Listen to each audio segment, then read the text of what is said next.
Hey everyone, this is Devin, aka Leonard Meltzner. Did you say Deaden? Yes, I said Deaden. Sound like you did. This is Deaden, aka Leonard Meltzner. Did you actually say it that time? Yes, I did. Okay. And this is Victoria. And you're watching The Adventures in Odyssey Oddcast. It's alright. Okay. So, this week we finally are reviewing Life Expectancy Parts 1, 2, and 3. Yes. And let's just say it's been a long time since an episode of Adventures in Odyssey has been anything like what this was. Oh my goodness. Oh my goodness, golly. Life and death in January and July and Jeff Lewis. Devin. They've already listened to it. If they're watching them one at a time, or if they're in album 7. Then they shouldn't be watching our show. If they're in album 8, they're gonna be like, Jeff Lewis? What? What's he doing? They'll think that Jeff Lewis has been a major character ever since album 8 up until now. Jeff Lewis. I was gonna say, I don't even know what his last name is, but his last name is Jeff Lewis, whatever your last name is. I call Mitch, whatever your last name is. I called my character witness to the stand. No, yeah, seriously. Right. I call Mitch, whatever your last name is. I think that's one of the most brilliant lines of Broken Window, and it's a very underappreciated one because people never really think of that very much, I don't think. I didn't even know that his last name was Mitch until you told me. Mitchell. Well, I know that. Robert Mitchell. Robert Mitchell. Robert Mitchell. Robert Mitchell. Sorry, it sounded kind of like Hank Murray the way you said it. Yeah, I know what you're doing. Yeah, I know you know what I'm knowing, but I'm explaining it to the viewers. Well, if I don't have to explain Doctor Who. Life Expectancy. My goodness, Paul McCusker is like Stephen Moffat of Odyssey. I want to give him a hug. In fact, I want to give everyone who worked on this episode a hug. Except for the voice actor for Connie's dad. Alan Bergman. We might also punch Paul McCusker and then hug him too. It's like a Stephen Moffat thing. It's that's what like I just a love-hate said. Relationship. That's what I just said. He's the Moffat of Odyssey paying attention. now. But I'm glad that we both arrived at that conclusion independently. Okay, so I don't want to punch you, Paul. We're going to be reviewing all 3 parts. This is going to be pretty long, so we'll get right into it. You know, since we've already been picking our noses for the last 3 minutes and 25 seconds. I didn't do that. So, that's the expression my father uses. He uses other ones, but that's the one he calls us... Never mind.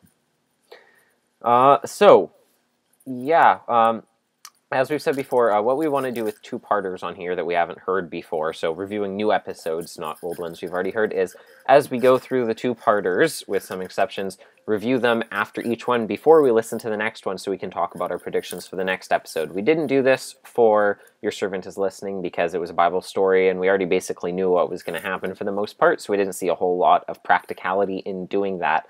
But we definitely did here because, we knew things were going to be crazy. And underestimated this so much. There was so much build-up for this, so much hype, it was crazy out the wazoo, and still couldn't even begin to imagine what was going to happen. I personally think I underestimated this episode more than anyone else, because everyone was, freaking out over it, and I was just like, yeah, I'll listen to it when I feel like it. Nah. And I'm I don't get why everyone likes it so much. It's just an episode of Odyssey, and I listen to it, I'm like, oh, and that was only part 1. Yeah. So basically the point I'm trying to make is we recorded all 3 reviews separately. Well, we haven't done the 3rd part yet. We're going to be doing that right now in this recording. But for the first part, we'll be turning you over to the first part with Devin and Victoria of 2 weeks or so prior. So... Wait, is that the same way, or is... I don't know. I don't know which way it mirrors. I don't either. And off we go. Thank you, future Devin and future Victoria, for handing over the reins to us as we talk about Life Expectancy, Part Uno. Did you kind of forget that we were going to be talking about it right now? Up until right now? I figured. So, yeah. Going into this episode, there were a lot of things we were expecting. Obviously, there's been a lot of talk about this episode. Like we talked about in our third episode of the Oddcast, the predictions for the episode were that Shona's character, Jules, who we knew the name of, that she was probably going to be Connie's surprise half-sister from one of Bill's other wives, and that either Bill or June was going to die, and that it was going to be super depressing. And it turns out that we were all right about basically everything. So, to start off right from the beginning, I guess I'll go first. Victoria will try not to cry. Okay. At the beginning, I was like, oh no, Connie's already sounding like the one about trust, talking about Eugene and his necessity to the shop and stuff. And I was like, this isn't how you start off an episode that's already going to be depressing. And I knew from the little blurb, like the one sentence synopsis of the episode, that things were going to kick off with a phone call. And so I was laughing at Whit's Connie impersonation. Like, you know, he is like, Connie, when you're like, Whit, I'm feeling restless. I don't know what to do with my life. He actually sounded like Mr. Sly in Medina from Math 11 when he was impersonating Connie, and that kind of cracked me up. And I was typing out, I wrote, haha, I like Whit's Connie impersonate, and I was like, oh dear, no, the phone rang, all in one word, because I was like typing out, and the phone rang. I was like, I like Whit's Connie impersonate, oh dear, no, the phone rang, oh well. So, yeah.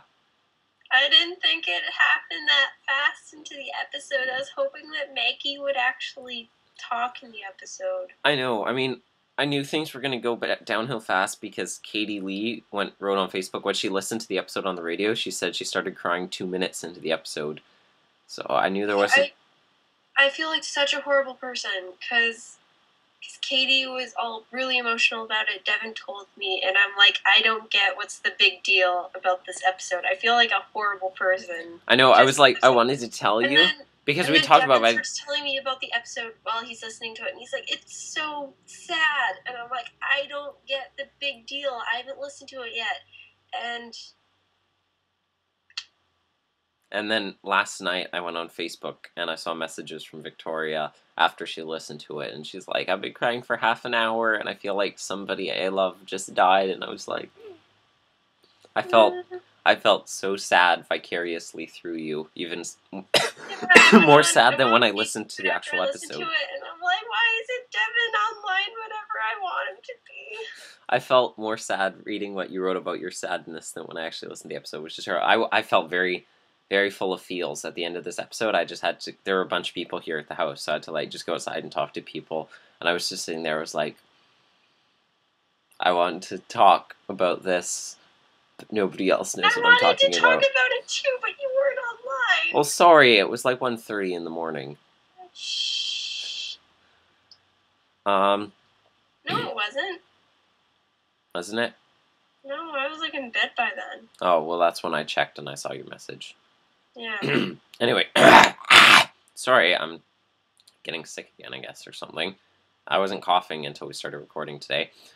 The phone call, and Wooten's talking, and I'm like, I'm feeling really worried and sad, and that's really conflicting with the excitement of the fact that they mentioned Mrs. Sutton.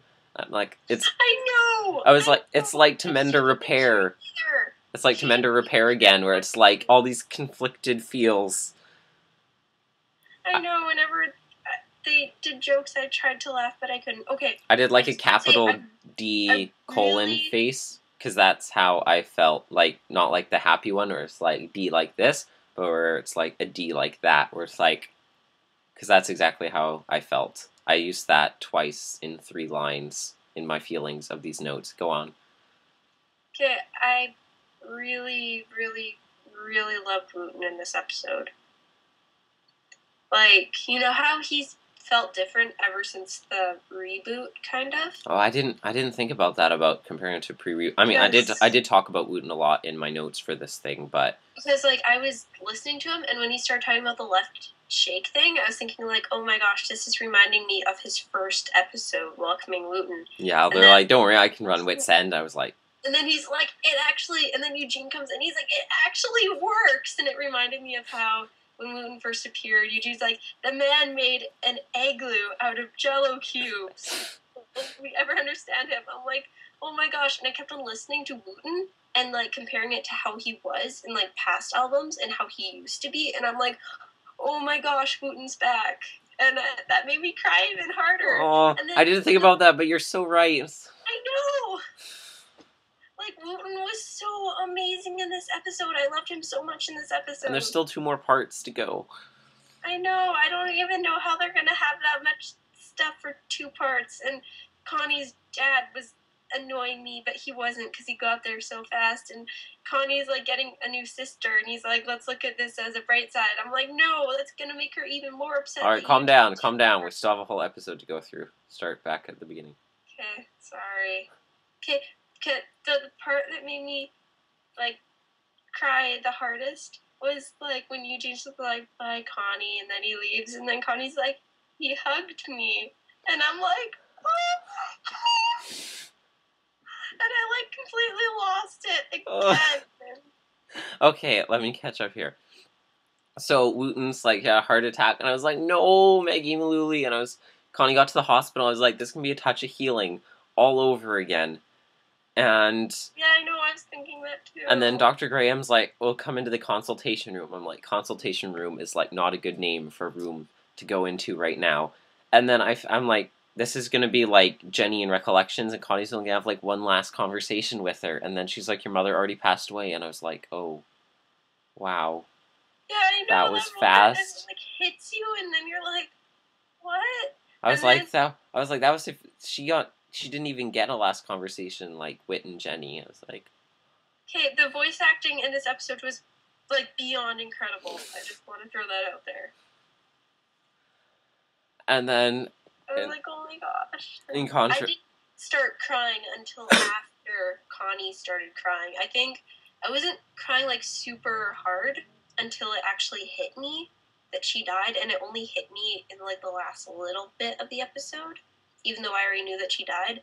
The reason I started crying mostly was because Connie was crying, and I felt so bad for her. Yeah.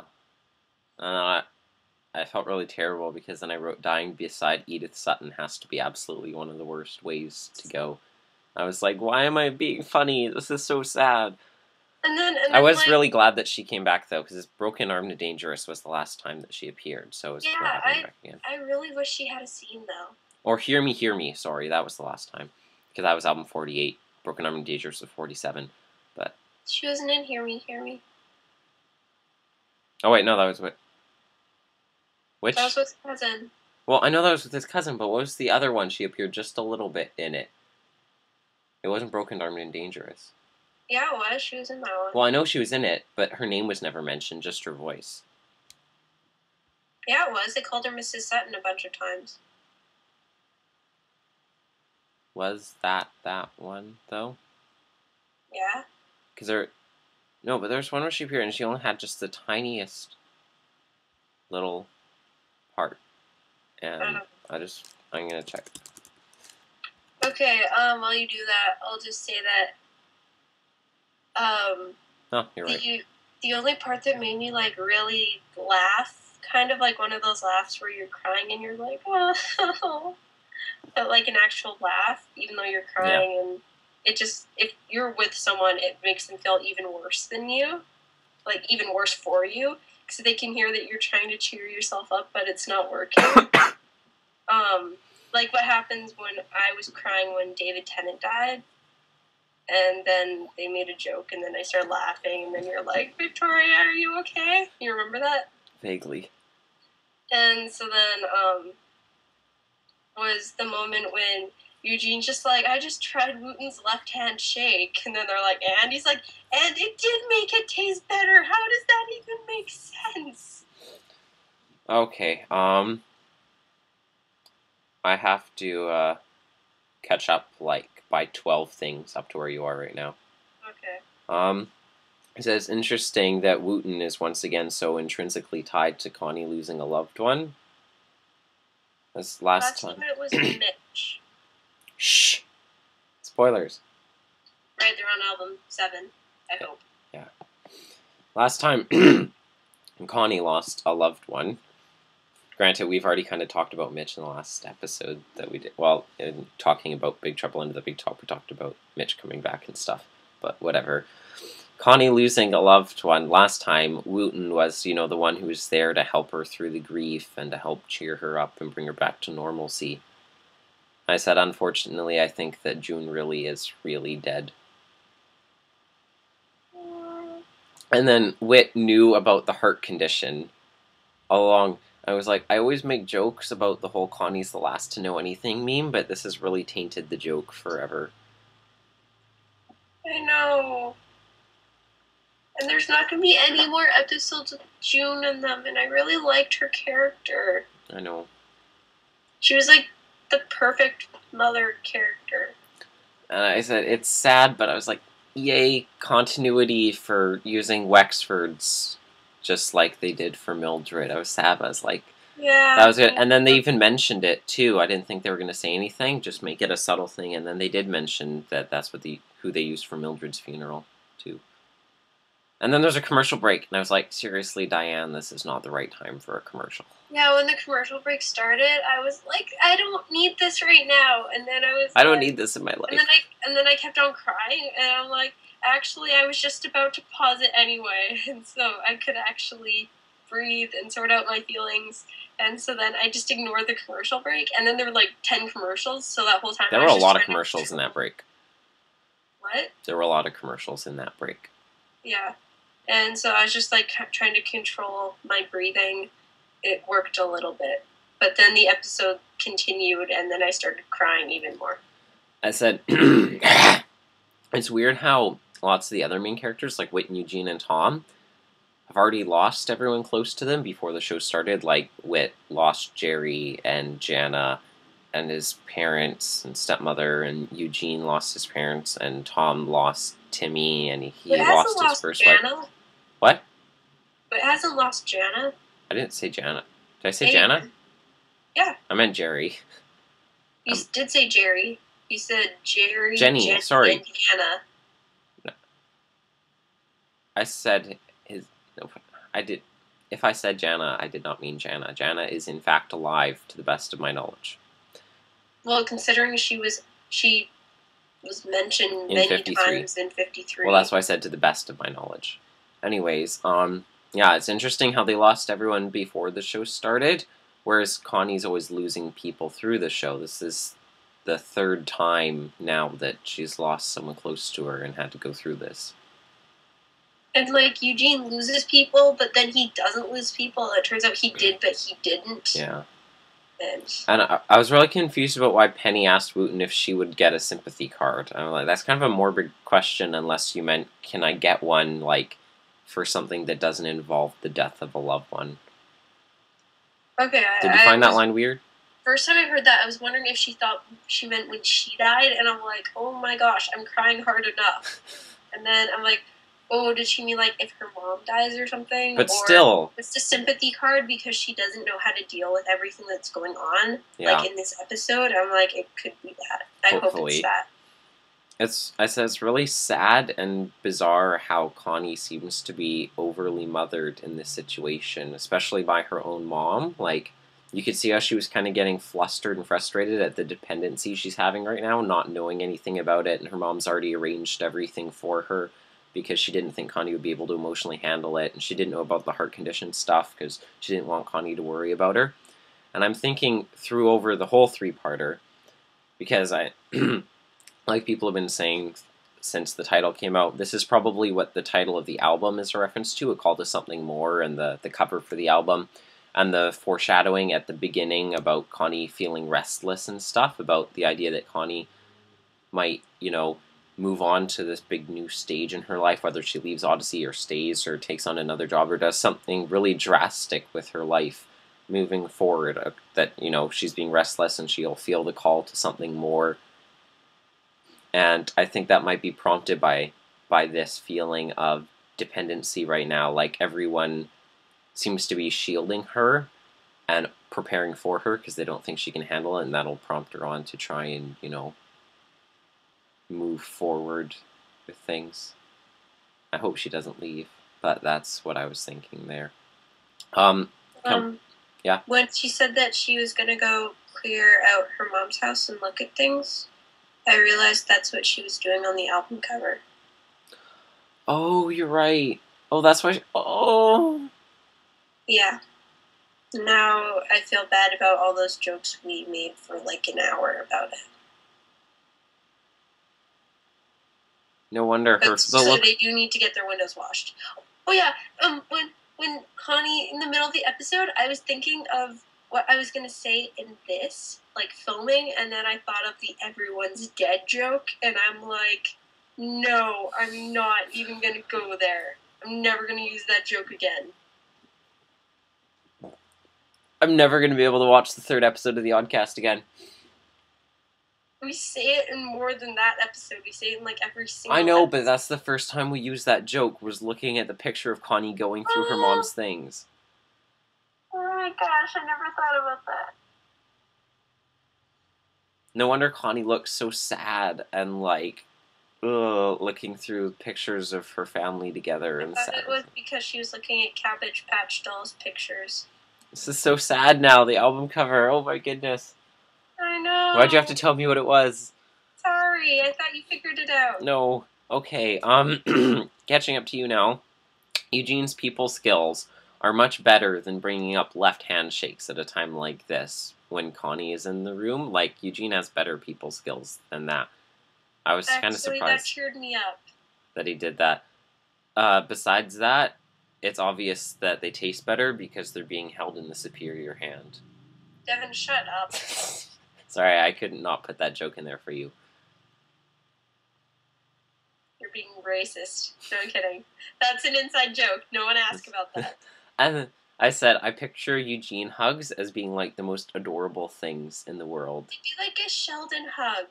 No, but it wouldn't, because it wouldn't be as awkward. Be like, because Eugene is like so skinny and stuff, and your arms would like wrap all the way around because he's so tiny, and it'd be like so adorable. No, but wrap like all the way around the person he's hugging, and then wrap her back around him.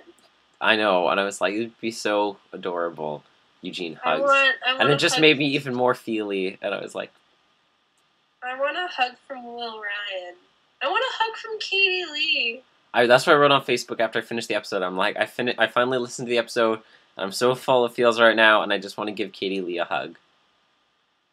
I want to hug her and tell her everything will be alright. But I don't know that, because there's still 2 more parts. Club, and we're not going to get to know what will happen. Okay.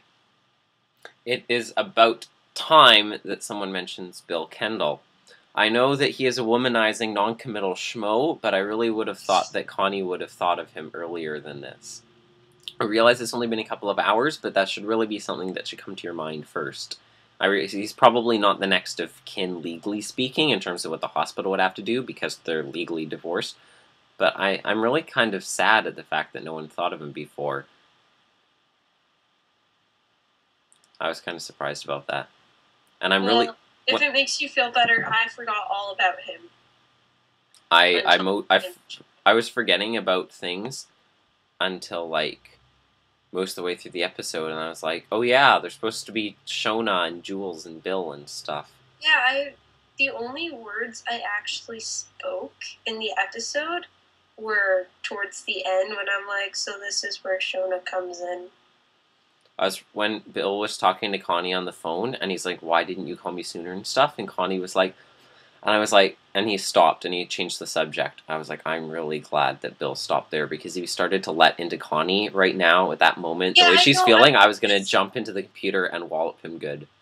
I'm like, this is not the time for doing that. I know. And then, like, when Connie's like, I'm going to talk to him, I'm like, I would not be able to talk to him. So, like, that scene was, like, perfect. It was perfectly done, because in any normal situation, you would not be able to do that. Yeah. Because, like, this is, like, my personal thing. I hate saying that things happen if they're, like, that sad. Like, if it was me losing someone, the words you would never catch me use is "this person has died," because that would make it, like, feel even more real to me. Do you know what I mean? Yeah. So I personally could not understand how Connie would be able to do that. So I really loved how Whit took the phone over and then gave it back to Connie, because I'm like, I would be able to talk to about it slightly, like Connie did. Once you get that first thing out. Not actually be able to say what happened. Yeah. And then Penny tried to play psychologist on Connie, and I was like, please don't do that. I'm kind of curious about what Connie was referring to when she said it was like deja vu with what Penny was talking about, the stages of grief. I thought maybe she's talking about Jared and eggshells. Maybe she was talking about her grandma. Maybe, because she was talking about Penny being like, these are the stages of things, and trying to psychoanalyze where she was. I thought maybe it's that, or maybe she was talking about Jared and eggshells because he was doing the same thing with the same stages of grief and trying to help Connie through it. I've always been really impressed at how well Connie's handled death, because even in Where Is Thy Sting, the first time she lost someone like that, she was so much better at handling it than either of her parents. I know. And then, like, at the end, when she's talking to Penny, she's like, I'm alright. I'm like, I wouldn't be. Wooten is the best person in the world at consoling people. Like, I know. I want to give Jess Harnell a hug. I want to give everyone a hug. When I typed that out, I was thinking about the Rory thing I sent you. I was like, where can I buy a Wooten? You know what I mean? Yes. I want to buy a Rory, and I want to buy a Wooten. And then Penny's like, your dad wouldn't miss something as important as this, would he? And I was like, yes! I know, me too. I'm like, oh, is he gonna miss it? It makes me happy how they have the same voice actor for her dad. Yeah, well, that was the initial thing that tipped off people to the fact that he was coming back, was because Katie mentioned that Alan Bergman was at the recording session. They got a different voice actor. Yeah. So I'm so glad that they do have the same voice actor. And then Connie's talking about how Bill always makes a crisis at things, and referencing back to when he showed up drunk at Mildred's wake and stuff. And he's like, he can always make a crisis out of something. And I was like, stop foreshadowing this. Could it possibly the fact that Connie has a surprise half-sister named Jules? I want Bill to become a Christian. I'm hoping that this is leading up to that happening. That would be very nice. That would be very pleasant. It would make me happy. It would make Connie very happy, too, and she could use some happy right now. Yeah. And then he shows up in Amazing Time, and he's like, I came here on my company jet, and I was like, company jet, what? Is he super rich now? Is Shona gonna turn out not to be his daughter, but his creepily young trophy wife? But I was like, no, because she's not named after a month, so that wouldn't make sense. Yeah. And then Bill drops the shoe, and I was like, well, at least Eugene took it a heck of a lot better than Connie's going to. Yeah, and then he was like, she'll be happy. She lost a mother, but she gained a sister. I'm like, no, she won't. This is why Bill shouldn't be allowed near people. I mean, I know we've already established that he's, like, the most socially ignorant person in the world in terms of hurting people, but wow. William Kendall, get your act together. Like, when Eugene's offering to take him down, I'm like, yes, you should do that, because Eugene is good at handling things way better than he used to be. Like, way better than Bill, and that says a lot. And like, how Eugene's way better than when he was back in Where's Thy Sting, when he was talking about different ways the history of obituaries, funerals. At the funeral. History of Obituaries, he was talking about with Mr. Wexford. Yeah. I really love that episode. Yeah, and then Connie's dad is like, no, it'll be fine. She's getting a sister. And he's like, what? And I'm Eugene seemed kind of catatonic, almost. Eugene, go with him.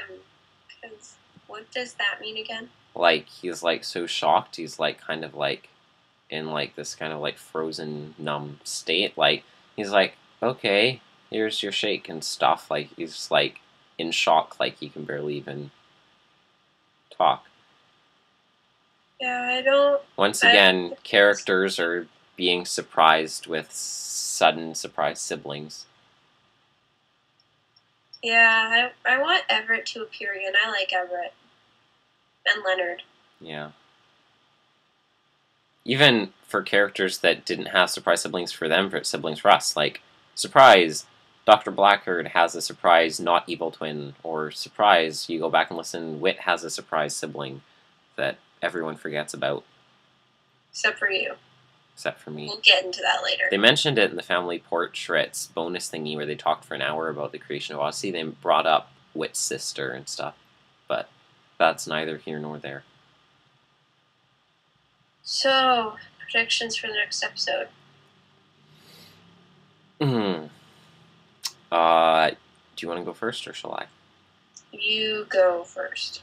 Well, I think Bill is going to arrive, and knowing the way he does things, he's going to leave Jules in the car, and he'll come in, and Connie will run, and they'll have a very big hug, and Connie will be crying everywhere, and he'll be trying to calm her down, and then he'll be like, guess what, Connie? It's not so bad because you have a sister I've never told you about for the past, like, 12 years or however old she is now. And then Katie Lee will do that. What? And then he'll just go And then down. she's going to get so mad at Bill, and she's going to have to run back to her apartment, and Penny and Wooten will have to console her because she won't even be able to talk to her dad at how angry she's going to be at the fact that she's never found out about this. And knowing Bill, he's probably going to send Shona over there. Or, no, it would actually be interesting if it was kind of like a Brendan thing, like Brandon with Eugene, and then, like, Brandon comes in and talks to Eugene in truth. Oh, you're right, that's probably it. Yeah. Like, he sends Shona to Connie with the olive branch. Shona. That's probably what's going to happen. Apparently Jason's supposed to show up in the next episode. That's good. I was hoping that he'd actually appear in this one. But when I was talking to Austin last night, he said he was sad that Jack and Joanne didn't make an appearance, and I said they probably wouldn't have yet because I mean, they're in Scotland, which is like 6 hours ahead of Odyssey-ish. So in the couple hours, they'll find out after 2 hours. They're probably not going to find out. Yeah, in the couple of hours between the beginning and end of this episode, there's no way that Whit could have contacted them and they could have gotten the message and could have gotten back to them already.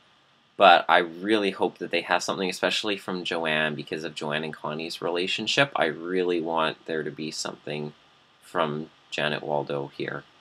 There probably won't be, but me too. So. I really want more Wooten in the next episode because he was just, like, incredible. Yeah, so that's my predictions for the next part, and I think in the third episode, Connie is going to make some drastic life changes or something, somehow. Well, it's either going to start in the middle of the next one or towards the end. Mm-hmm. And, what kind of character do you think Shona's going to be? Well, she's Bill's daughter and hasn't had the influence of Connie or June or Mildred, so... Do you think she's going to become a Christian? Oh, I hope so. And she can start influencing her idiot of a father. Indeed.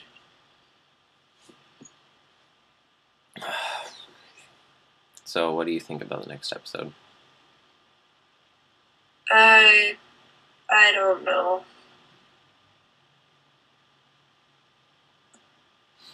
Well, that's all we have. Do you have anything else to say?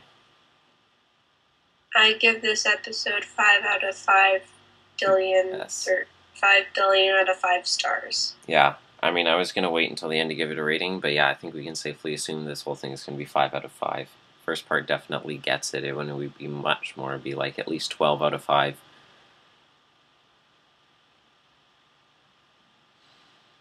Whew. That was a very sad episode. Indeed. It was a very good episode, though. It was very good. I'm not going to be able to look at the cover art of the album or listen to this episode for a very long time. Like, listen to it again. I didn't actually even think I was going to be able to do this review, but I guess I did. Yeah, so I think that's everything we have to say about part 1, so we'll turn you over to, back over to future Devin and Victoria so that they can turn you over to future Devin and Victoria from our perspective, slightly askance of the future from which them who are sending you to them are from. I have no idea what you just said. That we're going to go to Devin and Victoria from like 4 days from now.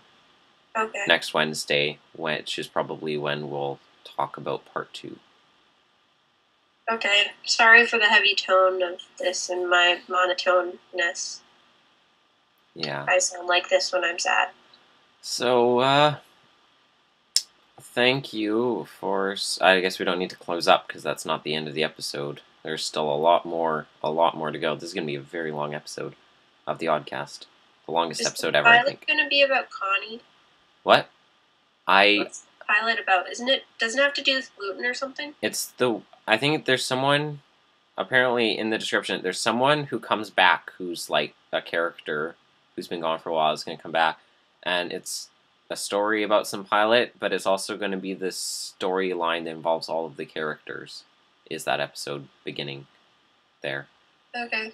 I'm probably going to...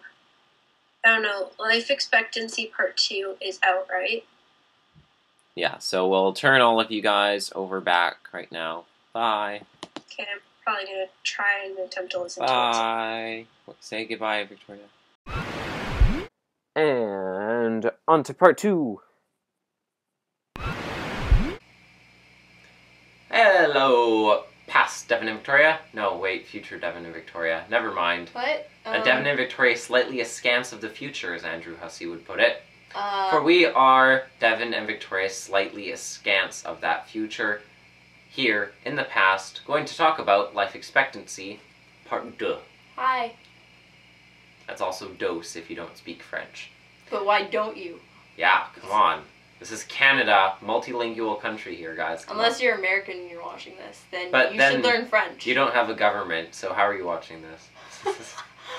Okay, so let's get... Sorry. You should apologize for that. Why? Okay, never mind. Let's just move on. What am I apologizing for? The fact that... Devin, just stop. Okay. Just say... Okay. Alright, let us begin. First off, that line...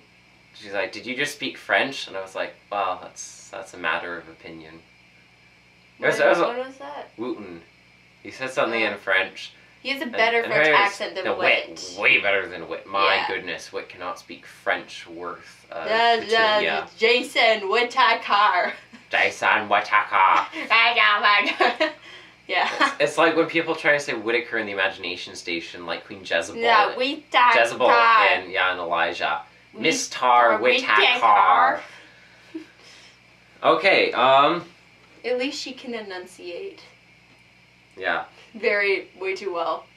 It's like Wooten trying to enunciate while learning his lines. Okay, Connie to Bill, and she's like, oh, you got married again? I was like, this is so sad, but it's really funny in like a really sad way. I didn't laugh at all in this episode. At all. I actually laughed a lot. I tried to keep things really lighthearted so I didn't I get almost depressed. cried at the beginning, but I didn't cry in this one. Penny actually made a proper egress, +1 to her diplomacy aegis. She's like, oh, I guess we'll go check on the chicken or whatever. I'm like, yay, Penny didn't try and awkwardly involve herself. Yeah. Yeah. That's good. I was impressed with her. Can I just say something? What? Hello, ending. What was that? What was that? Right Jeff after that Lewis. was done, I went on Facebook and I typed in like, what? What? It did not end there. It did not just end there. Jeff Lewis. And then everyone else is like, oh, it just ended there. I'm like, no, we are not doing this. 49 albums. right after the episode was done, I was called to go eat dinner by my parents, and they're like, and I was like, and they're like, what's wrong with you? And I'm like, I don't even know what's going on anymore in my life. And they're like, what? So basically, Penny took all things a whole lot better than we thought she would from our predictions from the end of the first part, in case you haven't noticed. You just came from there a minute ago, or a couple minutes ago. Hopefully you noticed. Yeah. So Connie took things a lot better than I thought. Jan. He actually married someone named January. Yeah, I know. What's up with that? I was like... That's not even a name, I don't think. Unless you're watching this and your name's January, then I'm deeply sorry that I insulted your name. I'm also deeply sorry for her offensiveness. He married someone named January. Oh, yeah. He couldn't remember what order his wives came in. I was like, just look at a calendar. Just when you thought Bill Kendall could not get any lower as a human being. You should just look at a calendar. So from what we can tell, it's June to Lindsay to Carol to April to May, and Jan was... No, there's someone before Lindsay. No. Or it was he mentioned that there was Lindsay like for another... Carol. Carol was there. No, he mentioned that there was like another one in the episode, like another girlfriend he had before he got married again for the second time that he never told Connie about. Yeah, that's Jan. Oh. Jan is the one she never heard about, and it wasn't girlfriend. He married Jan for a couple months. Yeah. So in June, Lindsay, Carol, April, May, with Jan somewhere around April-ish, because he can't remember. William Kendall, ladies and gentlemen. I don't like him. And then he said she wasn't worth mentioning because the marriage was so short. She wasn't worth mentioning. I was like, he just beat how low I thought he could possibly be able to go in a matter of 15 seconds. I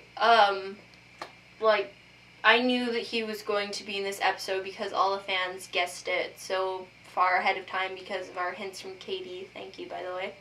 And so then I thought, oh, cool, maybe he'll finally redeem himself if he's the one who dies. Or if it's June the one who dies, then he might become a Christian. That'd be super cool or something. I'm like, or Jules might become a Christian or something. That'd be really, really cool too, which I said last time, which was like 5 minutes ago. This is confusing. And so then I was thinking, like, he's gonna redeem himself, he's gonna be great, and then at the end of the first part when he appears, I'm like, yay, he's here, and then he's all like, rah, rah, rah, rah, to Eugene. I'm like, he's gotten worse. And then in this episode, I wanted to, like, go into Odyssey and, yeah, I wanted to just yell at him. Alright, so Jules was played by Shona from the Shona Kennedy, winner of the Get in the Show contest. Jules. It's short for July. I know. I stopped it. I didn't see that coming. And I sat back for a second, and I wrote on a quote, "That's it. I am so done with this man. Why would they do this? Now Bill is going to marry his own daughter." I was like, I know, I was thinking that too. But in July, I was just picturing the episode in my mind where I'm figuring this out, and I'm just like, it's short for July. I'm just like, table flip. I'm done with this. That's it. I'm done. Nope. I can't take this. I just walk. I was like, nope. I was, the next day when I was riding the bus home from school, I was thinking, like, man, I'm so glad they did not name Connie after a month, because I would not be able to. No. Like, you have to be glad for that. It was probably June that came up with the name. That made me realize that. This was probably either your favorite or your most hated line in the episode, but Wooten said, "My parents wanted names that began with X, but once you use Xavier, you're pretty much done." I didn't actually... Actually, I think I did think of that. I heard that, and I was like, Xehanort, Zemnish, Shion, Zaldan, Zigbar... Kingdom Hearts. Think of a few. I was like... Just go to Kingdom Hearts. Everyone's name starts with an X. I figured Victoria was going to go on a big rant about this line. I would refrain from mentioning it until we were recording. Yeah, when I first heard that, I'm like, I can think of several. I can think of a few. I actually mentioned once to Victoria that, like, imagine, you know, if parents were talking about, like, naming with X's, and like, I can't think of anything that begins with an X besides Xavier. I'm like, well, I could name a few.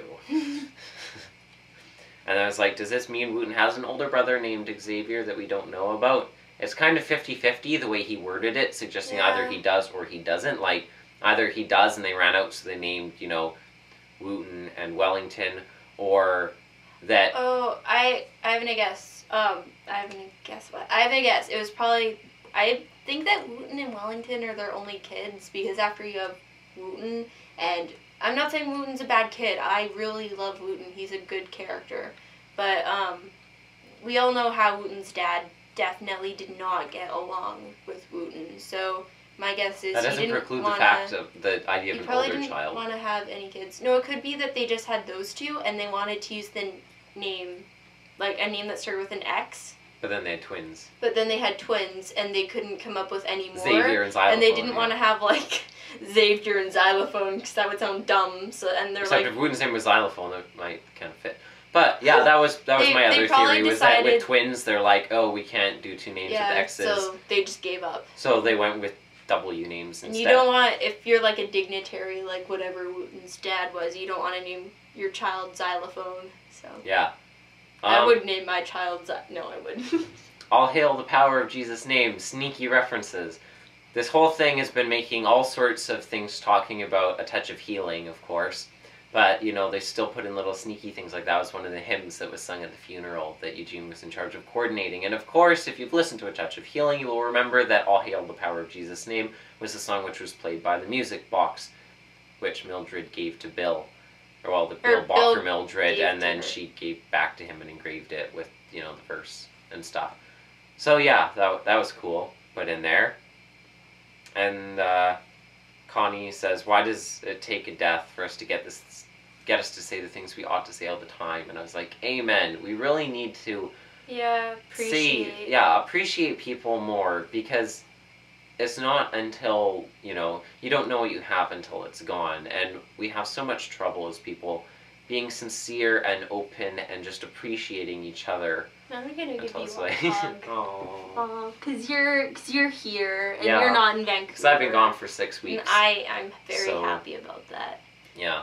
I think we appreciate each other pretty well, because we spend like time with each other 24/7. Yeah, I spend more time with Victoria than with anybody else. So. Yeah, I spend a heck of a lot of time with Devin too. Yeah. When he said that line, it was Connie that said that. Yeah. She said, sorry. It's also basically the same thing that she said with Wooten in Plan B, incidentally. Well, like, what was the exact... Whit and Connie was, like, Whit says she's like, I never even told him that I loved him, and Whit said, sometimes you know, we have to leave it up to God to fill in the blanks for all the things we should have said. And Connie's like, we shouldn't expect him to, and then she cried more. Oh yeah, that was it. When she said that line, it reminded me of Prequels of Love.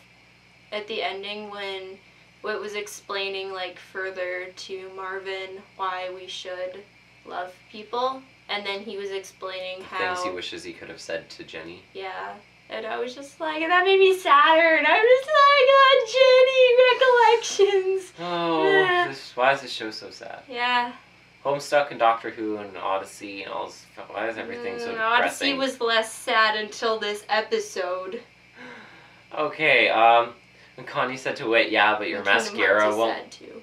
When Connie said, yeah, but your mascara won't run, I was like, that's exactly what I was thinking. I was actually gonna write that down. And then Connie said it, and I was like, ah, ha, ha. Yeah, crying, laughing, which is what happened through most of this episode. Yeah. Except you weren't crying. Yeah. Unless this one made you cry and the last one didn't, because if that happened, I don't even know what I would do. That's not what happened. Whit and Connie's thing in the funeral I found was very reminiscent of Plan B. Did you think that? Which part? Sorry, I listened to it like a week ago, so... Yeah. They're in the funeral, and Whit and Connie are talking and stuff about, like, her mom and stuff, and emotions and death. Thing, pretty much every single scene in this one just gave me lots of deja vu about everything that happened with Mildred. So, We have Pastor Dean, so we finally found out who replaced George Barkley after he left. Well, no one can replace George. Not necessarily the one who replaced him directly after he left, but at least we know who's the pastor now. Who's the I think this is the first time we've gotten a name of a pastor since George left, unless I'm mistaken. I can't think of any. More references to June's salvation at the end of Touch of Healing. Bill, and he's like, funerals make me grumpy, as you know. And I was like, yes, we know. Yeah, I was like, we know all too well. At least he didn't arrive at this one drunk. Yes, that was a plus. Yeah. And he's like, I'm still ashamed of how I acted, with reference to Mildred's wake. And I was like, well, good. You showed up completely... you deserve You to showed be up ashamed. completely hammered for your own mother's wake and then ditched for the actual funeral itself. You should feel ashamed. Yeah.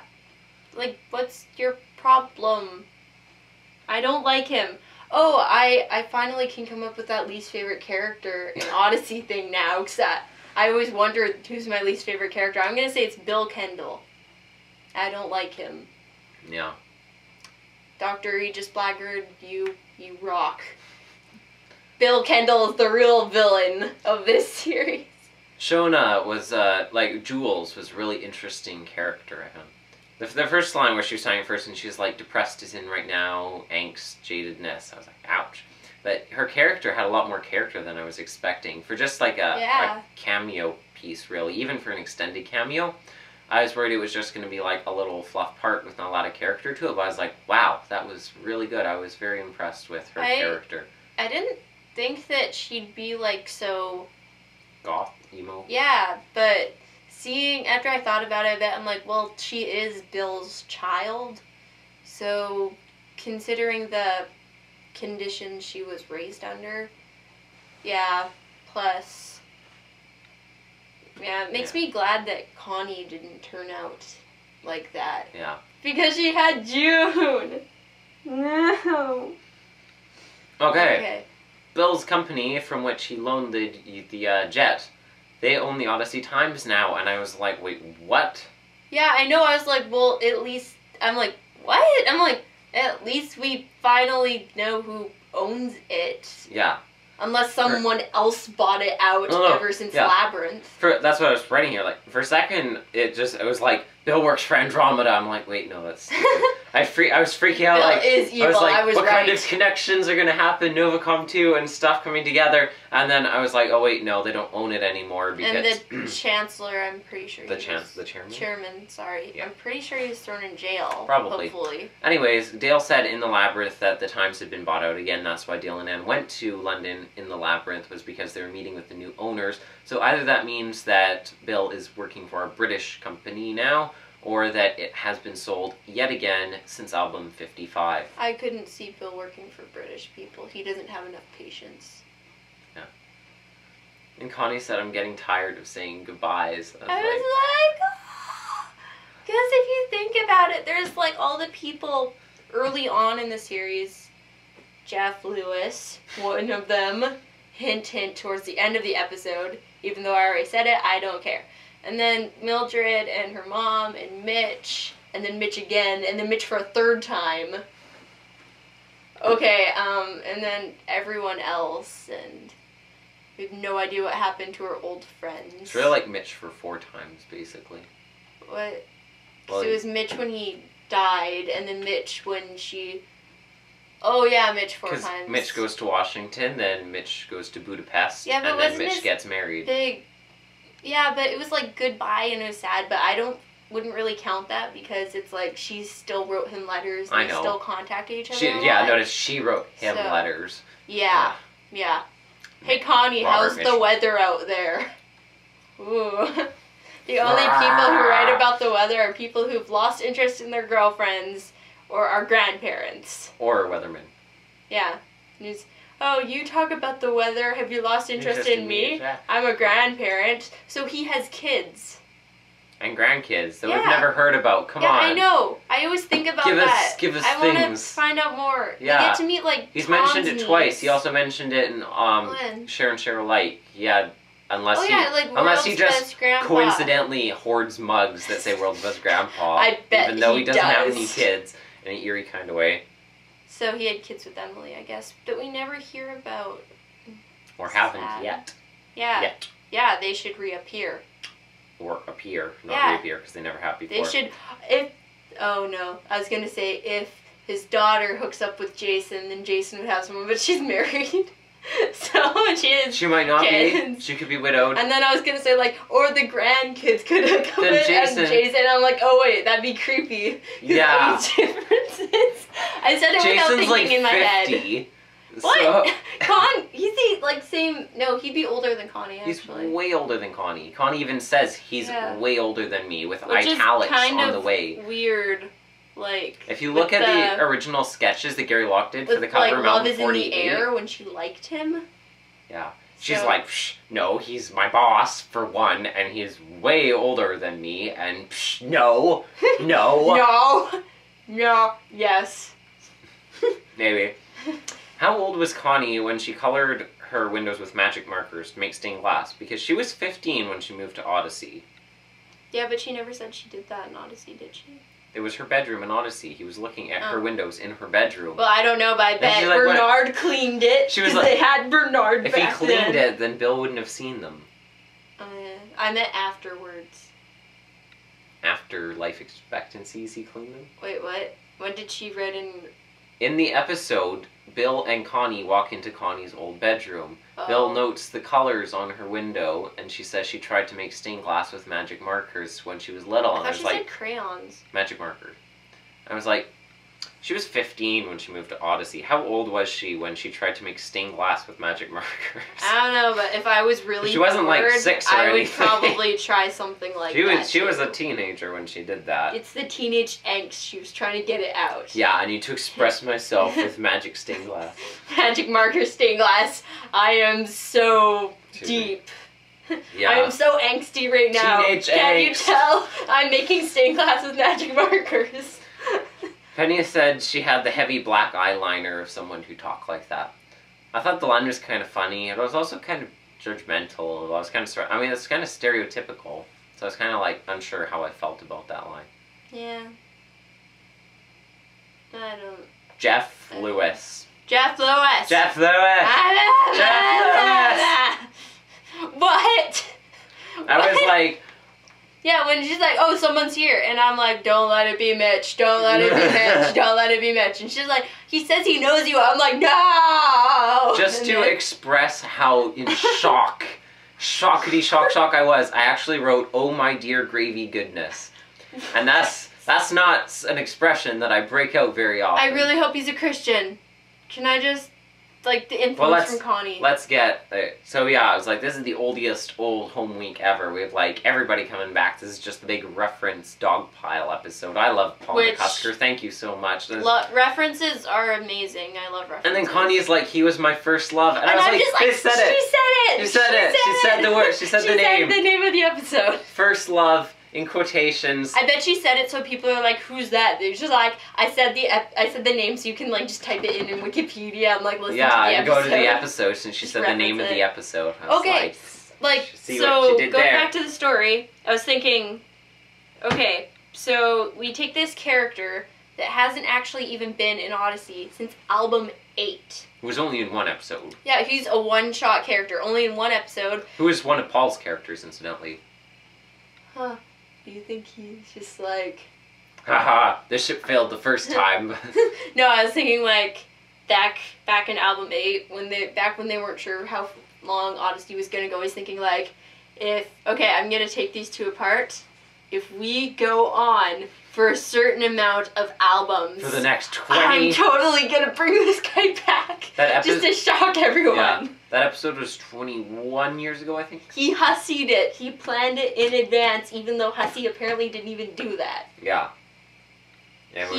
He did it, but he did it without knowing that he would do it. It was... And he did.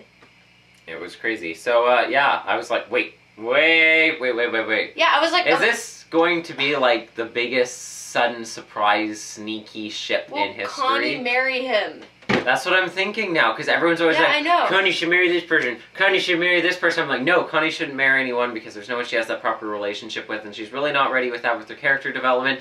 And then all of a sudden, the first person that she ever had a romance with, who was not a Christian, she had to break up with it because of him. And she really And then didn't he reappears, want to. now he's probably going to be a Christian, I and there's going to know. be a sudden surprise ship that nobody ever saw coming, and it's like, And you'd be blindsided, like a sudden, like, torpedo What? to your face. What? And then, like, people who listen, for some weird reason, they get, like, album 8, and they, like, listen to it, and they're like, oh, blah, blah, blah. And then they, like, listen to this album next, and they're like, oh, I guess Jeff must have been a main character, but no, he's just in that one episode. And when I first heard that, I was thinking of all the characters. Why would they think of Jeff? Like, I mean, all the potential people out of Connie's past. Like, I can think of a lot. Because they're gonna get married, obviously. Yeah. He's gonna propose to her with his Mac Mason secret agent decoder ring. Oh my gosh. He'll be like, I know this didn't work 20 years ago. He'll like give but her here. he'll give her the ring, and she'll be like, what's this for? And then you'll hand her a piece of paper, and then she'll be like, spin, spin, spin. WILL space MARRY space YOU space ME. Question mark, and then she'll be like, And then she'll be like, I don't get it, and then open it and be like, there's nothing inside. And just close it and be like, here's your ring, and walk away. No! I'm not sure if I want, if this is going to be a relationship, I'm wondering if he's going to be the pilot. But since that episode's apparently about Wooten, probably not. Okay, so that's everything you have to say. We're probably gonna rant on this for, I don't know, I want to rant on this. I was just so like, Jeff Lewis came back, and is he gonna be in a relationship with Connie now, or what's gonna happen? And it's like, this whole thing has been like, we're bringing up stuff about Connie's family, like we're going back to like Father's Day, and like, all her like A Touch of connections. Healing, and Where's I Sting and stuff, and then it's like, We're going through like all Connie's history. Thankfully, thing you we're know, excluding Mitch. Mitch is probably gonna show up in the next part. No, and it'll be like Mitch shows up and he's like, I ditched Maureen at the altar like you did for me. And then like, and then somehow Jeff is gonna be And then Isaac there, Morton will and show then- up with his and crush then on like Connie. Jimmy's and gonna show up and it'll be like, And- Connie, and they're all gonna like go on their knees and be like, marry me, and then she'll be like, and then she'll be like, no one loves me, but now everyone does. And then Eugene's just like, remember I slept floor? That was real. And then we're like, Connie. listen to my mellifluous words. I thought you loved them. So yeah, what do you think is gonna happen in the next episode? Like, honestly. How am I supposed to know? I do think Jeff is going to be Christian, and I do I too. think that some sort of relationship is going to be initiated with Connie. How I feel think- about that yet, I'm not entirely sure. It really depends Me on too. how he is as a person now. I mean, like I said, it's been 20 plus years in the show, so we can't really gauge what it's going to be like. I'm wondering is if they're gonna have the same voice actor. I highly doubt it. But Plus 506 points to continuity if you get the same actor. if you get the same voice actor, I don't even know. I don't remember who the voice actor was. How should we? He was a one-shot character. Well, no, he he never might got to come back. He might have been like an actor who was like for other things and stuff. I mean, Good he wouldn't be point. like Corey Burton because Corey Burton didn't I appear highly until doubt it's going Eastwind's. to be the same voice actor. Eastwind's Reigning was the first episode with Corey Burton, so it wouldn't be that. Really? But yeah. I thought he'd be somewhere before that. He's like everywhere. Starting with Eastwind's Reigning. Hmm. Fun Trivia. fact. Put it on Facebook. I'll be able to answer it. Okay, so to find out the answer to all these suspenseful and mind-blowing questions, we will turn you back over to Devin and Victoria's I Slightly wanna know- Scans of the Future. I wish that they were like right there so I could ask them what's going to happen with Jeff. Except we're recorded it now, we said what we think's going to happen, so now we can just listen to the episode. Finally, we finally recorded it, so now we can listen to part 3 because it came out yesterday. I'm like, I gotta listen to it till we I want record. to listen to it. And so we'll turn you back over now so we can go find out what happens. So We need to find out what happened. we will kick you guys into next week. And from part 2 to part us now, here, part 3. We are the part 3. The review is us.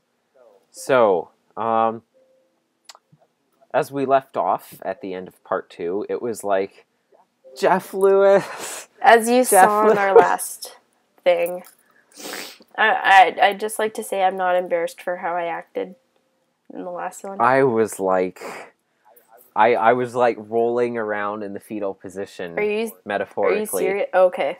Metaphor. And semi-literally. I didn't have time Not in for like that a because I was called to catatonic go kind of way, but just in like a, eat dinner. what is my life kind of way. I was like so mind blown by that turn of Yeah, events. I'm still not. I'm still pretty sure it was a dream and it didn't actually happen. Like in my mind, it is the most strangest cameo ever. Yeah. It's like Bill Nye in numbers, but it makes less sense. That was a cool cameo. There were multiple times he showed up in numbers. Oh.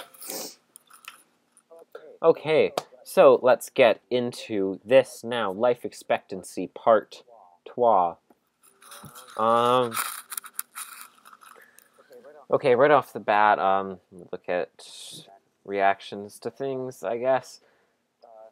So we start out with the party still, and Connie just found out about Jeff Lewis, and Penny says you'll have to buy a larger freezer. And I was thinking, like, they just finished, like, cleaning out their freezer. Like, they had, like, a whole, like, 5 minutes dedicated to, like, the goodness knows what growing on whatever they were pulling out of their thing. And now she's like, we have to buy a bigger freezer to keep all the food. No, that was their fridge. The vicious cycle continues. Only you can prevent food in the freezer for years. That was their fridge that Smokey the they Bear were cleaning out, not their freezer. Only you can prevent forest fires, kids. Okay. Only you can prevent weird cameos, Paul, but you decided not to.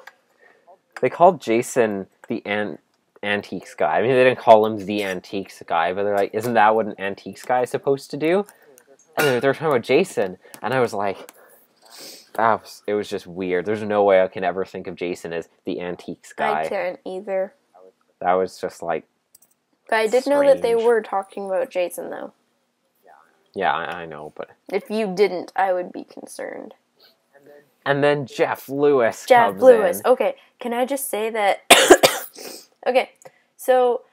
No, you can't. Be quiet. You taunt us about Jeff Lewis, and then it's like...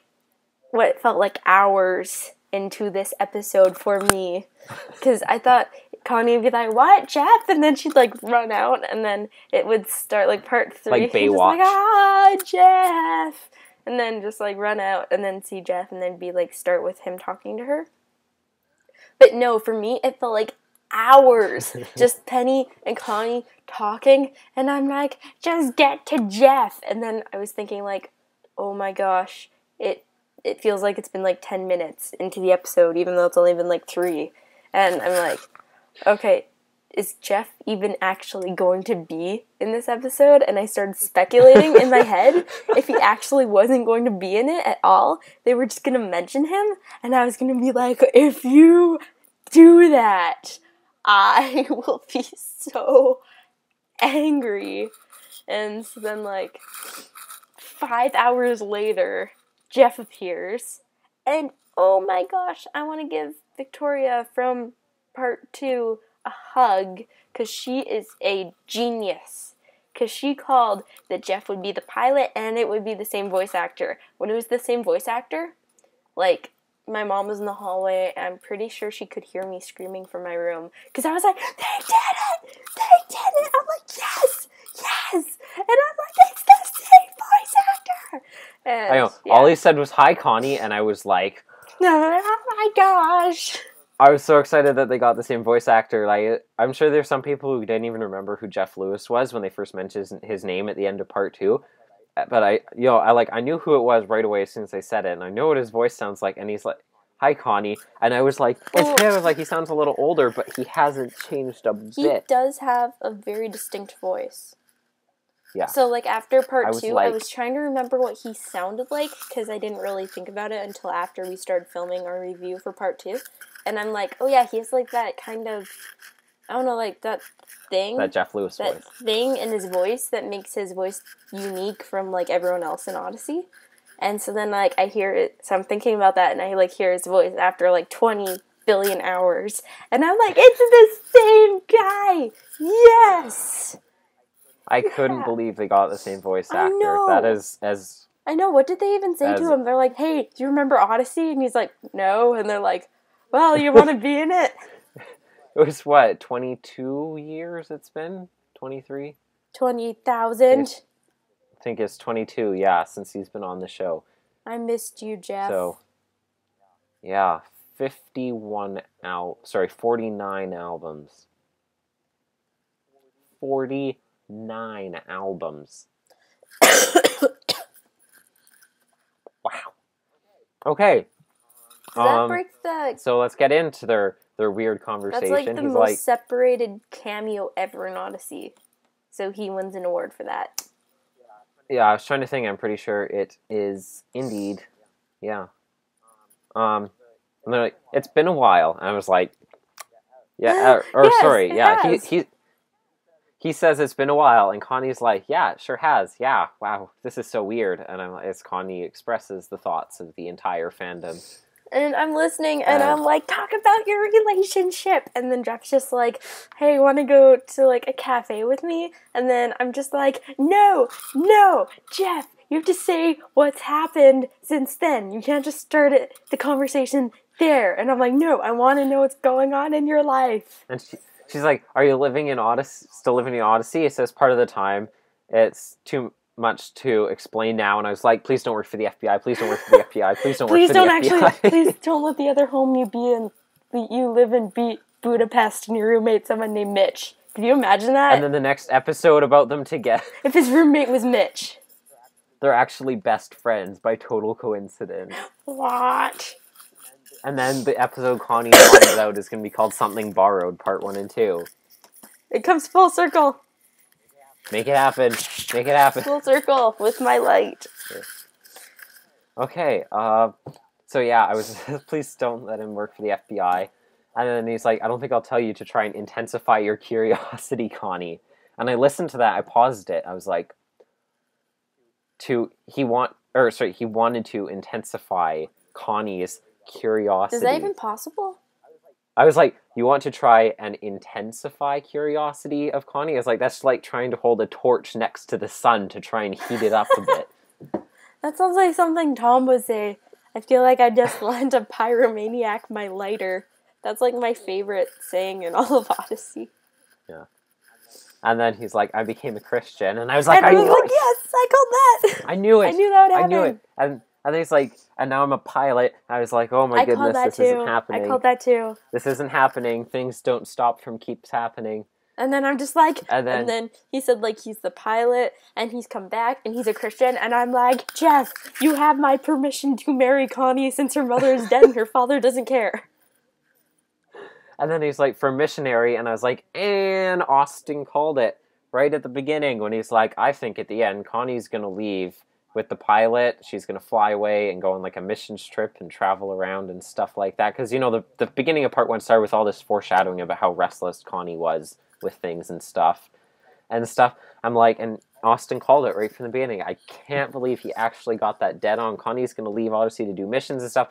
The only thing he didn't call was that she'd do it because she was marrying Jeff Lewis. Who would be able to call that, though? Austin, Jesus. If you did call that was going to be Jeff Lewis and you didn't tell anyone.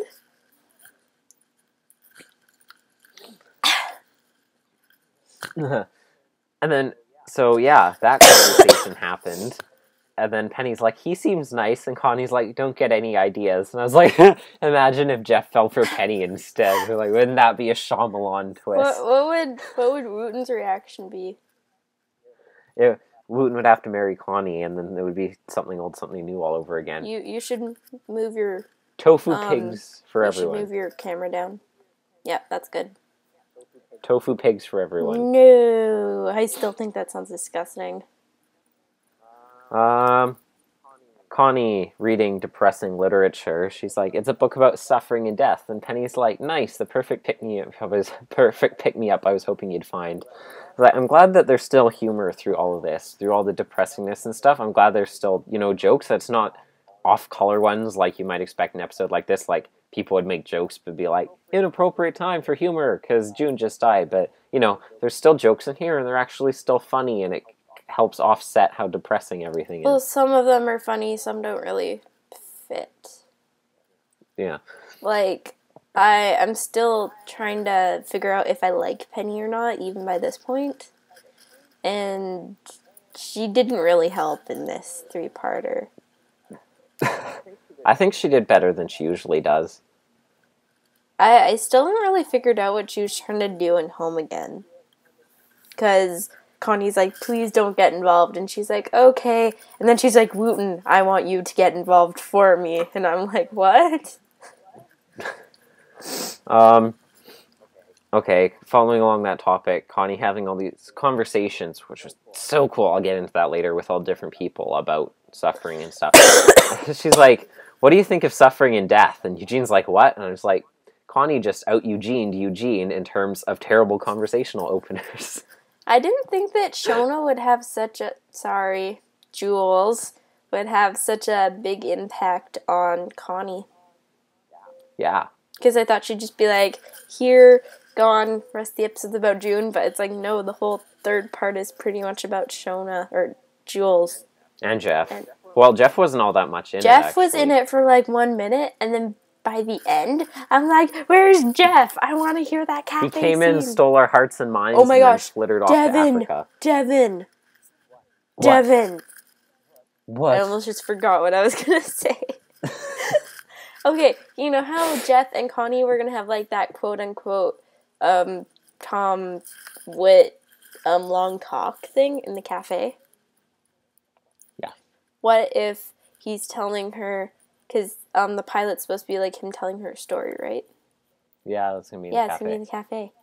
Did you ever realize that? Well, I didn't really think about it explicitly, but as you were saying it, I knew that's where you were going with it. I realized that specifically the 3rd part, that is what the album cover is. Yeah, I realized that. I was like, okay, this is the exact one. Because she mentioned that she was looking at photo albums, so I'm like, the photo album. Okay, she was looking at the Eugene ABC puppet Smurf photo albums with like Eugene. Yeah. Oh, I just realized that's what the next point on here says. Oh, we're at the album art now. And I was like, this is really sad. It's not as sad as if it was in the 1st episode. But I do say it's going to be a long time before I'm able to listen to this 3-parter again. This was the first time, I think, since album 52 that we've had an album cover that actually depicts a real scene from the episode. Yeah. As 53 had Whit and Matthew and Emily all finding the money in the backpack. 54 was the clanging cymbals thing. 55 was them in a swimming pool with their clothes on. And then the grand design, Whit's designing stuff. So it was nice to have a cover that was lifted directly out of the thing, even if it was super depressing. But yeah, to the last point, I thought that was really funny that Connie, Eugene is normally like terrible conversational openers, and Connie out-Eugened Eugene, and he was like, what? But yeah, the scene, and it's the album cover, and I'm never going to be able to watch the 3rd episode of the Oddcast again, because we just like made fun of all of that. We tore it apart. And so I'll probably watch it again when I'm really bored, but I'll probably like yell at myself and be like, do you have any idea how insensitive you're being? Especially because we're looking at it and being like, everybody in Odyssey is dead. Why we were looking at that? Because we were talking about Bernard and the foggy windows. And we didn't know. I didn't even know. We didn't even know about Jeff Lewis. That's what you're saying, right? Precious Mementos was funny. That wasn't what I was going to say, but... I know, I was kidding. There's that. And then Wooten talks, and I think this is one of my favorite Wooten spiritual expositions that he's ever given before. I liked Wooten in the 1st episode a lot, and the 2nd episode he was kind of like all new Wooten-y. Like, it felt like he was old Wooten in the 1st part, and then in part 2 it felt a little bit old Wooten, but mostly new Wooten. And then in the 3rd one, I'm just like, that's the Wooten I know and love. You're back again. Why did you leave? Yeah. Is it, both on the topic of the importance of juxtaposition with the troughs and peaks of life, as C.S. Lewis puts it, and the importance of helping people through something rather than just talking to them about it. And that's, of course, weighed against the occasional need to listen and just not try to fix everything, but just listen to them like we see in To Mend or Repair. And he said, like, it's like explaining water to someone who's drowning was a really poignant way to put it, I think. So, yeah, the way Wooten said everything in there was just so good, and I was like, yes. And then he offered mini golf, and I was like, is he trying to literally recreate Plan B? This is like funnel cakes and tilt-a-whirls. I know, and when he said, like, now I need to take you to mini golf, I'm just like, oh, Wooten, I love you so much. I want to give you a hug. And I don't want to let go. He's like the Rory of Odyssey. He is. I want a Rory and I want a Wooten. And then it pauses because we're listening to it on AIOO Wiki, so that it's commercial break. Album 57 commercial starts. Album 57 is full of surprises. I was like, yeah, you can say that again. And by surprises, they like start playing Big Trouble Under the Big Top. I'm like, don't you start with me. In the entire episode, they didn't play a single clip from Life Expectancy or the pilot. It was all earlier stuff. They're sort of like, album 57 is full of surprises. I was like, yeah. Yeah, like, it is. Yes, Lewis. That's the understatement of the 21st century. Okay, then back from commercial break, and then Eugene is talking to Connie. And he's like, yeah, we both went to your mom for advice and stuff. And then they, like, bring up Eugene and Katrina's infertility. I was like, are you kidding me, Paul? Are you trying to make me have, like, a total emotional breakdown here? It's, like, throwing in every... My eyes started tearing up, and I was, like, that close from crying, but I didn't. It's like, he's, like, taking every snowball filled with emotional ice and hurling it at our faces at once. So, it's a very poignant way to put it, but I agree. Thank you. And then she covered it with Jason, and I was like, oh, we didn't get to snoop in on that conversation. Wait, what did she say about Jason again? Because she's like, she talked to Whit, and she's like, I got to talk about it with Wooten and Jason and Eugene, and I was like, oh, I didn't get to hear the Jason one. Jason didn't even appear in this one. They kept on mentioning that he was going to be, like, in this scene, and then he never was, and I'm like, no, Jason. Well, I guess it was because he wasn't in this album at all, so he just wasn't there for the recording sessions. I guess that makes sense. Yeah. Yeah. But he wasn't. I'm sure if he was prominent. Jeff Lewis, they had him. I'm sure if he was... Well, that's because he has to be in the pilot. Yeah, but still, Jeff Lewis, they had him. I'm sure if Jason had an episode all about him earlier in this half of this season, which I guess would have just been Big Trouble Under the Big Top, which would have been wonderful if it featured Jason instead of Emily to do detective work. But that aside, then he probably would have been in here because he would have already been there for the same recording session. Although, come to think of it, Life Expectancy had a special recording session apart from everything else because they did it with Shona and stuff, and that was the whole reason this album got put off for 6 months. I really was want because there of the Get to in the be Show a contest. detective episode that doesn't have Emily in it at all. Like with Jason about antiques and Yes, stuff. it could be like the painting, but better, because I didn't like that episode. And he has to wear a sweater vest and stuff because he's like Jack now. I can't imagine Jason wearing a sweater vest. Well, Jason is like 50 or something like that, or 60 when you think about it. How old is Whit again? 90? 91. And Connie, he's my boss, and yeah. Because think about it, everyone's like, I ship Jason and Connie. It's like, you do realize Connie's like 26 and Jason is like 55, right? Like, he's literally like twice her age. Well, before I was just like, I wouldn't actually mind if Jason and Connie were a thing, but now I'm just like, Jeff Lewis, Connie. Jason is more than old enough to be Connie's father. What if Jason is Connie's father? I was going to say that, but it seemed kind of weird considering this episode featured Bill. No one likes Bill anyway. We can just write him out of the show and no one will care. In fact, we should do that. All his ex-wives sure won't. All 27 of them. Or 28, I think that's what we said in our predictions I think it's more than 28. And then he's just like, I can't remember which order I married them. And I'm just like... Okay, let's not get into that again. I'm just going to get worked up again. Okay, I really, really loved how Connie got different takes on suffering from Wooten and Eugene and Whit, like how we got all these multiple discussions about it, because this has been a 3-parter. It's been incredibly emotional episode, and it's been really important in terms of like the themes we're talking about. And these are super complicated and really heavy themes, very important in terms of apologetics and understanding your faith. And there's been all this build-up and stuff, and build-up and build-up.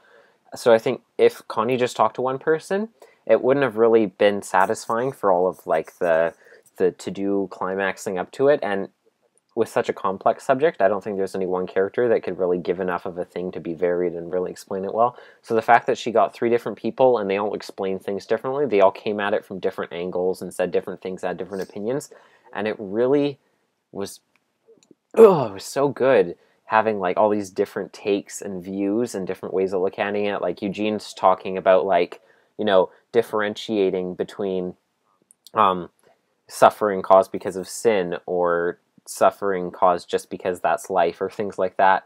And Wooten talking about how we need, you know, the contrast to look at how it helps us grow and how it helps us appreciate the blessings God has for us and stuff. And there's like all these different things, and they all come together, and it was just so good.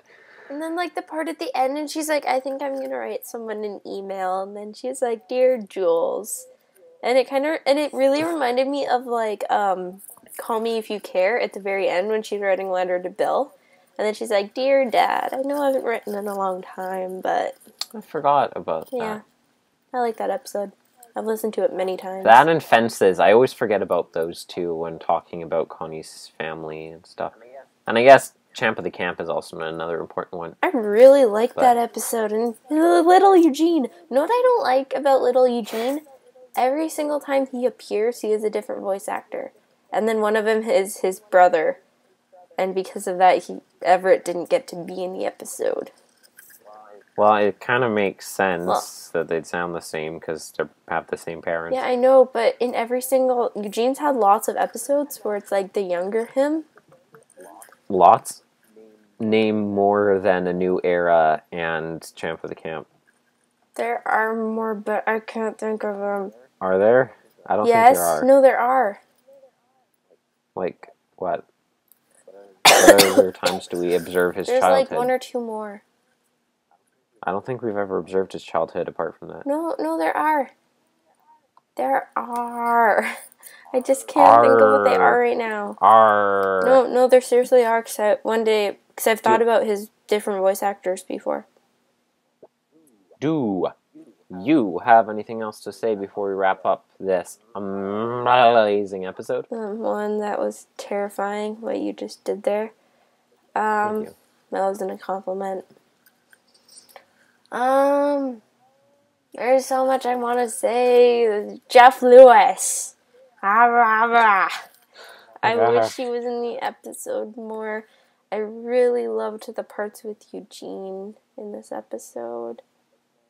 Nope. What? I'm looking at the voice actors who have played Eugene. There's Will Ryan.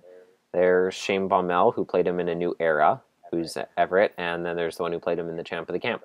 So unless Will Ryan played young Eugene at some point, that's it. I wouldn't be surprised. He does such a good Chris impersonation. That was Jess Harnell, but... What? No, it wasn't. That was actually Chris. Well, I know, but I'm saying that was Jess saying he did that, not Will saying he did that. Whatever. Anyway, I really loved Eugene in this episode because he was, like, amazing. And so was Where's a hug from Eugene, and we were like, oh. I know, and then I'm he's like, a oh, puppy. I bet Eugene He's like gives... like a puppy with an IQ of 160. I bet Eugene gives, like, Sheldon hugs. Just like the awkward... I know. That's what just pictured so adorable in my mind. So did you have anything else to say before we sum up the episode? I'm pretty sure when people hug Eugene, their arms go around him twice. That's they're like... Because you're like, because he's so skinny. Spiraling around. Yeah, it's like hugging it's like a what pole. Donna says about the doctor. You hug him, get a paper cut. Wait, who said that? Donna. I think she said that at the end of Partners in Crime. I don't remember that, but anyway. It was right near the beginning of Series 4. Well, I know which episode Partners in Crime is.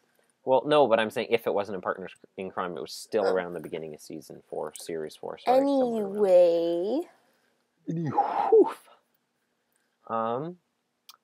So, what I have to say about it in the end is I think this is one of the best episodes of Adventures in Odyssey that has ever been written before. I'm so glad that Connie got back in touch with Jules in the end, and she better come back in the future. It was so emotional and well written, and all the continuity from all different things, and everything happened, and all this world building, and it brought Jeff back, and Bill, and did Bill marry someone named January, and all the like continuity 12 other people from all the things, and now we have the two-parter, and Jeff is the pilot, and he's probably going to get married to Connie, and all the emotions, and then all the talks with everyone else, and all the themes and stuff, and it was so good, and this episode was incredible. It's now my new favorite drama episode, taking the place of The Mortal Coil. I'm sorry, Hal. Yeah, this episode was incredible. Paul McCusker is amazing as ever. Amazing more so than ever before. And I give this episode 413 stars out of 5. Wow. That's Victoria? That's like over 5 stars. That's correct. Good math. Thank you. So, Wooten and Eugene in these episodes, they were amazing. Oh, and Wooten, yes. And Wooten, too. He came back, and he was so great. And he was like old Wooten again. It was like, oh. And he's just like, I'm going to take you, and I'm going to cheer you up like I did with Mitch. And Eugene's just like giving counseling to Connie. And hugs. And it really, these episodes made me really feel like I underappreciated June as a character. What about you? Yeah. I was so glad when I looked on AIOO Wiki at how many episodes she was in and realized that she was in exactly 20, so she was in just enough to cement her place in eternity as being a major character in Odyssey, because that's how AIOO Wiki defines it. Major characters are 20-plus episodes, 19 to 5 is minor, and then 4 to 2 is recurring, and then there's one-shot characters. So June had exactly enough episodes, 20, to be a major character before she died, so it's like that's and really now nice. Jeff has exactly enough not to be a one-shot character anymore. Ah. I see what you did there. So I find it interesting because either characters, when you think about certain characters in Odyssey, you either think they've been in way more episodes than it actually turns out they've been in, or way less. For June, that's true. I don't know about you, but it definitely feels like she's been in way more because she was such a good character. She left such an impact, and I'm really gonna miss her. What about you? Excuse me. Yes. It should be like really also partly a tribute video to June Kendall, but you better not put that on the episode name on YouTube, or else people will be like, "What? No!" if they haven't heard it yet. So. Yeah. Wait, I'm not done. So, what's your rating? What? Tell me. Please don't do that. I'm still like 10 centimeters from the camera, but go on.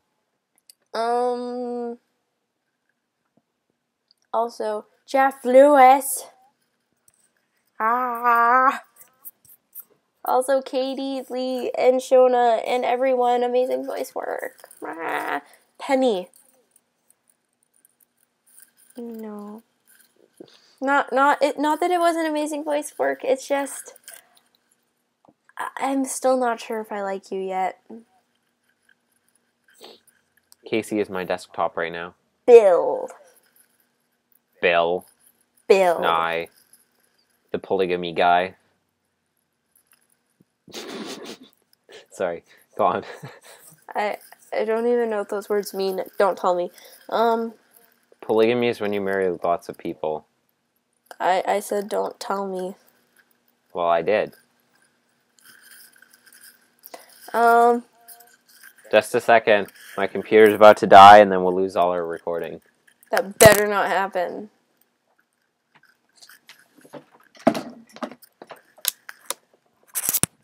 I'm back.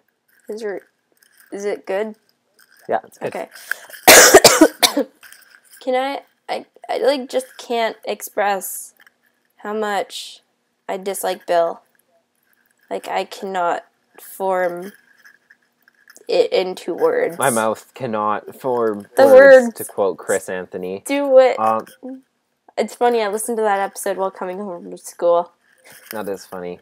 It's a good episode. Yeah, I like that Considering one. we listen to that like every day of our childhood. It's like one of the best Wooten episodes ever. Awesome. And like the ending when he Let me knows show you. I can fit a everything. pair of tongs up my nose. I just figured it out this morning.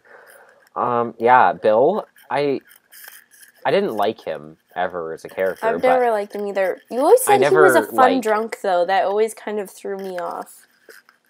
It always made me think that you liked him. He was a depressing drunk. I never really disliked him until I never liked him. this episode. No, I never liked him, but I never really disliked him until this episode. Well, I disliked him a little bit, but I didn't be like, brah, that much until this. Yeah. Well, I guess it's like, this is, if you think about it, this is the most we've ever had Bill in continuous episodes before. That's true. So, was he even in part 3? Touch of Healing? Oh, part 3? No. Oh, he wasn't. Oh, yeah, he was in part 1, barely. Yeah, right at the end. So, Bill. William Bad. Kendall. Bad. Shame. Giving him the look. Yeah. So what's your rating, Victoria? 2, because of Bill. No, I'm kidding. I would shut down this podcast. I was gonna say, if I actually did vote 2, you'd just get on the next flight back here and just smack me upside the head. No, it was I'd get my robot to do it. beyond amazing. It was incredible. And Jeff Lewis. Jeff Lewis. That's gonna be like our catchphrase. I know. It shouldn't, because it's super spoilery, obviously. Yeah, and the If I pilot. had found out about this in advance, I would have been so mad. I know. So Brendan, thank you for not spoiling it for me. I'm so glad I didn't know about that until the moment, because that was possibly biggest thing ever. The biggest twist I've ever experienced. That was on Odyssey. the biggest Shyamalan twist I've ever seen in my whole life. Because there's so many times in Odyssey, I already know about the twist in advance for and then you tell me varying reasons.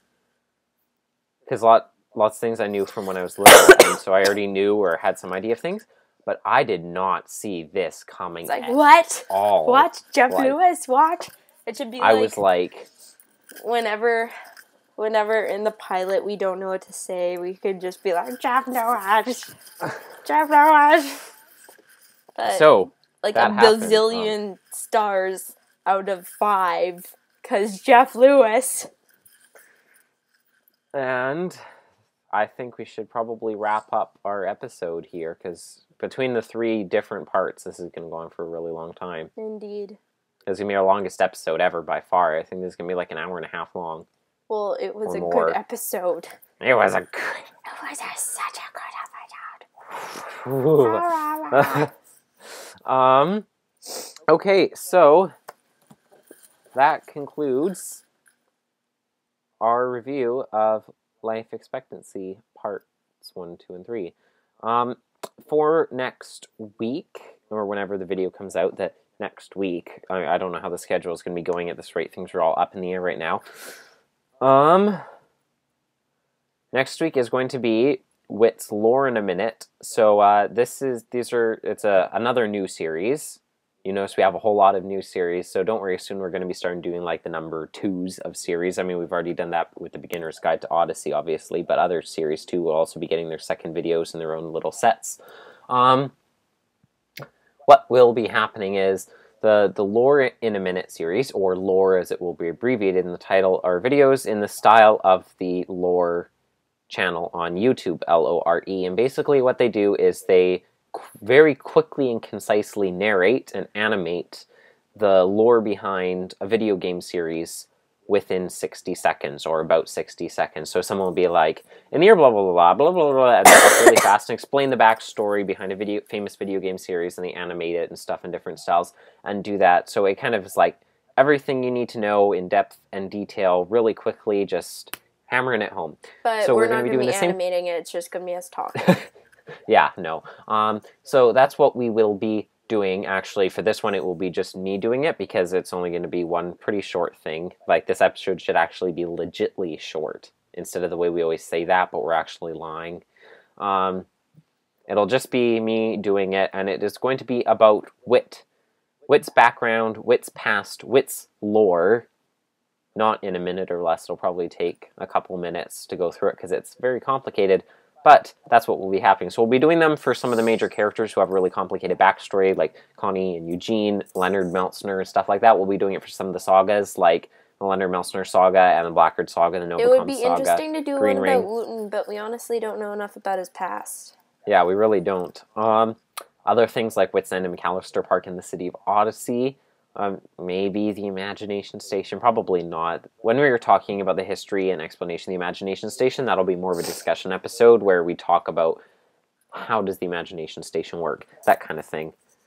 Maybe that'll be an episode coming up soon. I don't know. Spoilers. So, I think that that's all we have to say for you now, and so we will leave you until then, and then in 2 weeks, not only will we be reviewing the pilot, part 1 and 2. Oh yeah, we should talk about the pilot. So, I think it is going to be about the cafe meeting between Connie and Jeff Lewis. And he'll be telling her about piloting stuff, and then she's going to be like, I love you, marry me, and stuff, and then they're going to fly off to places and have They're going to fly off to adventures. Budapest, accidentally forgetting who lives there. Can you imagine how, like, horrible that would be? Because it should be like, hey, Connie, I left Maureen just to be with you. And it'd be like, God knows, what are you doing here? And then Jeff That'd be the most soap opera thing Odyssey's ever done. Even more than Soaplessly Devoted, and I really love that episode. As I even more than anything through the else forest, I saw a fawn. Hello, no, I am that fawn. That's like the best line ever. That line always gets me. Good background music in that episode. There's one little bridge in there that I really love. It's the only episode it's ever used in. But that's beside the point. So thank you for joining us on our side of the YouTube. I have been Devin. Jeff Lewis. And this has been...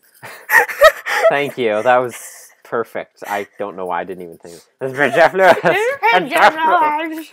And you've been watching The Adventures in Odyssey Oddcast. I'll leave you with one last thought. Jeff Lewis.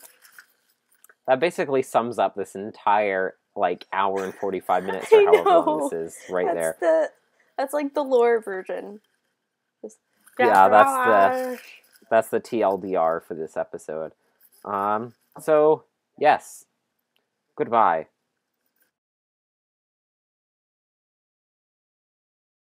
Are you ready to begin?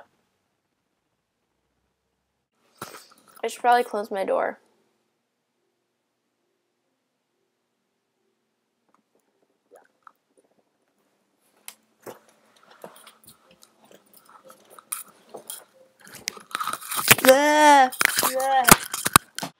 Somebody love. Thank you. Okay, I'm recording now. Anybody find me? Somebody to love. Shoot it, whoa, whoa, whoa, whoa. I just remembered a recording right now. I just remembered a recording. Yeah, I know we're recording. I'm asking what you're doing. We're gonna have bloopers for once again. It's been so long. Maybe you. Wait, wrong spot. Okay, you. This camera's so disorienting. You. No, wrong way. Wrong. Okay, wait. You. Okay, move over a bit. Okay. 5, 4, 3. I was gonna do that even without you doing that. How sad is that? 4, Nagisa. 5, 4, 3. Oh no, 2. I was doing like darts. Oh. 5, 4, 3, 2. What? Okay. Yeah. Here we go. Let's see. Ooh, brightness. Not too bright, but bright nonetheless.